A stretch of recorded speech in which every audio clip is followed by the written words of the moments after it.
Hello guys, പുതിയൊരു വീഡിയോയിലേക്ക് സ്വാഗതം. അപ്പോൾ ഇന്നത്തെ വീഡിയോ വന്നിട്ട് നമ്മളതേ വിഷു ആഘോഷം എവിടെ എത്തിയത് കാണിച്ചു തരാം നിങ്ങൾക്ക്.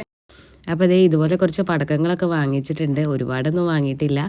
കുറച്ച് മേശാപ്പൂവ്, അതുപോലെ തന്നെ കോമ്പര പടക്കവും പൂത്തിരിയൊക്കെ.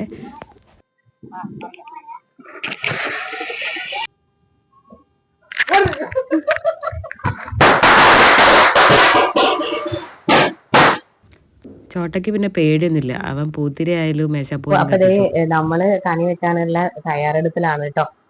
അപ്പം നമ്മളെല്ലാ സാധനങ്ങളും എടുത്തു വെച്ചിട്ടുണ്ട്. അപ്പം വെച്ചിട്ടില്ല. അപ്പൊ രാത്രി ഏകദേശം ഒന്ന് സെറ്റ് ചെയ്തതിനു ശേഷമാണ് നമ്മൾ കിടക്കുക. അപ്പൊ എങ്ങനെയാന്ന് കാണിക്കാം. നമ്മളെ രീതി എങ്ങനെയാന്ന് കാണിച്ചു തരാം കേട്ടോ. ഇനി ഓരോന്നായിട്ട് എടുത്ത് വെക്കാം. ഫ്രൂട്ട്സുകളാണ് ആദ്യം തന്നെ വെക്കുന്നത്. അപ്പോൾ അതേ ഇതിൽ ഓരോന്നും വെക്കുന്നതിന് ഓരോ സങ്കല്പങ്ങളുണ്ട്. ഇപ്പം വാൽക്കണ്ണാടി വെക്കുന്നത് ദേവീ സങ്കല്പമാണ്. പിന്നെ അതുപോലെ തന്നെ ചക്ക ഗണപതി ഭഗവാനാണ്. പിന്നെ ഇതിൽ മാങ്ങ വരുന്നത് ശാസ്താവിനാണ്. അങ്ങനെ കുറച്ച് കാര്യങ്ങളൊക്കെ ഓരോ സങ്കല്പത്തിൻ്റെ ഇതിലാണ് നമ്മളത് വെക്കുന്നത്. അപ്പം ഓരോന്നായിട്ട് വെച്ച് കൊടുക്കുന്നുണ്ട്. ഇനി ഇതിലേക്ക് ഫ്രൂട്ട്സ് മാത്രമല്ല, നമുക്ക് പച്ചക്കറികളും വെക്കാം. അപ്പം അധികം പുളിയില്ലാത്ത ടൈപ്പ് ഭക്ഷണ പച്ചക്കറി ആയിക്കോട്ടെ പഴവർഗ്ഗങ്ങളായിക്കോട്ടെ അത് വെക്കുന്നതാണ് ഏറ്റവും നല്ലത്. അപ്പോൾ നമ്മൾ 2 തളികയിലായിട്ട് വെച്ച് കൊടുക്കുകയാണ്. പിന്നെ ഇതിലേക്ക് ഒരു തേങ്ങ പൊട്ടിച്ചത് അതുപോലെ തന്നെ ഇങ്ങനെ തുറന്ന് വെക്കും. പിന്നെ ഒരു മുറി തേങ്ങയിൽ തിരി ഇട്ട് വെക്കും. അതായത് അരിയുടെ തിരി ആയിരിക്കും ഇട്ട് വെക്കുക. അത് കത്തിച്ച് വെക്കാനുള്ളതാണ്. അപ്പോൾ ആ രീതിക്കാണ് നമ്മൾ ചെയ്യാറ്. പിന്നെ ഇവിടെ നമുക്കൊരു എന്തെങ്കിലും ഒരു ഗ്രന്ഥം നമുക്കിവിടെ കൊണ്ടുവയ്ക്കാം. മഹാഭാരതമോ രാമായണമോ അങ്ങനെ എന്തെങ്കിലും. പിന്നെ ഇതിലേക്ക് ഒരു തേങ്ങ നമ്മൾ പൊട്ടിച്ചിട്ട് അതിൻ്റെ കണ്ണിയൊന്നും പോക്കാതെ ഇങ്ങനെ തന്നെ വെച്ച് കൊടുക്കുന്നുണ്ട്. പിന്നെ വേണ്ടത് വെറ്റില അടക്ക. അപ്പോൾ അത് ഇതുപോലെ കുറച്ചധികം വെറ്റിലയും അടക്കയും വെച്ചിട്ട് നമ്മൾ മല്ലുമുണ്ട് ഉപയോഗിക്കുന്നുണ്ട്. മല്ലുമുണ്ട് പറയുന്നത് അലക്കിയ വസ്ത്രമാണ് ഉപയോഗിക്കേണ്ടത്. അപ്പോൾ നമ്മളിവിടെ അലക്കിയ മല്ലുമുണ്ടാണ് ഉപയോഗിക്കുന്നത്. ശരിക്കും പുതുവസ്ത്രമല്ല വെക്കേണ്ടതെന്നാണ് പറയപ്പെടുന്നത്.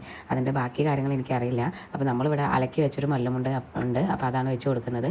പിന്നെ അതിൻ്റെ മുകളിൽ വെറ്റില അടക്കം വെച്ച് കൊടുക്കുന്നുണ്ട്. പിന്നെ കുറച്ച് നാണയങ്ങൾ വെച്ച് കൊടുക്കുന്നുണ്ട്. നമുക്ക് വെള്ളി വെക്കാം, അതുപോലെ തന്നെ വേറെ ഗോൾഡൊക്കെ വെക്കാം. പിന്നെ അതുപോലെ തന്നെ ഇതിലേക്ക് ഈ കാണുന്നതാണ് കേട്ടോ നവധാന്യം. നമ്മള് ചെറിയ പാക്കറ്റുകൾ വാങ്ങിയിട്ടുണ്ടായിരുന്നു. അപ്പൊ അത് ജസ്റ്റ് ഇങ്ങനെ പൊട്ടിച്ചിട്ടതാണ്. നമുക്ക് ഇതിലേക്ക് കുറച്ചും കൂടെ സാധനങ്ങൾ ആവശ്യമുണ്ട്. ഇനി ഇതിലേക്ക് വെച്ച് കൊടുക്കുന്നത് ഒരു സ്വർണത്തിൻ്റെ ചെയിനാണ്. പിന്നെ അതുപോലെ തന്നെ കുറച്ച് പൈസകൾ നമ്മൾ ഫ്രഷ് നോട്ടുകൾ എടുത്ത് വെച്ചിട്ടുണ്ട്. പിന്നെ ഇതേ അപ്പം വെക്കണം. അപ്പമൊക്കെ റെഡി ആയിട്ടുണ്ട്. അപ്പം അതിനു മുന്നേ കൃഷ്ണനെ നമുക്കൊന്ന് റെഡിയാക്കി എടുക്കണം. അപ്പോൾ അതിനൊരു പലക എടുത്തിട്ടുണ്ട്.